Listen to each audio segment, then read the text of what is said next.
نو زموږ تاسې ګواه اوسئ چې دغه پیسې دي دغه یو روپۍ په کې سپارمه چې زموږ کوم ورونه څنګه ما نه غوښتنه کړې وه چې سماره زموږ یو بااحساسه ورور لیږلي وو 8600 روپۍ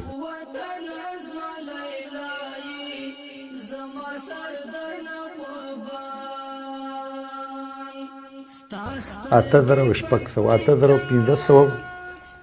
ونوي دا ونسه بچا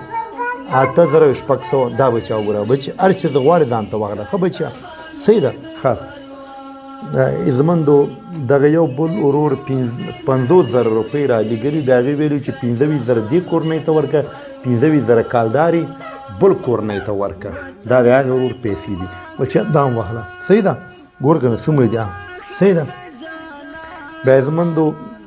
دغه 10000 کالداري یو بل ورور راته لیږلي وو 10000 کالداري د هغې ورور راته ویلي وو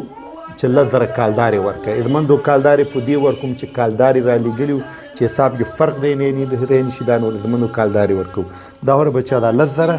کالداري صحیح دا وره بچا صحیح شو ښه زموږ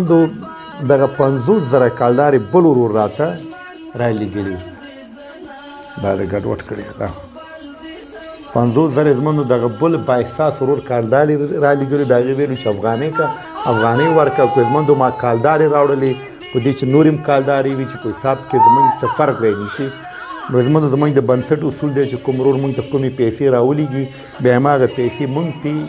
اسپارو د شفافیت له خاطره دغه هم شلې نو زموږ یو بل بااحساسه ورور را لیږلي وو 10000 زموږ 10000 افغانۍ زموږ دغه 10000 روپۍ هم افغانۍ په دې فامیل مې زموږ وسپارئ 10000 افغانۍ دا وهله بچیا دا اوس د بس دي ګورګه بچا څونه زیاتې پیسې شولې صحیح ده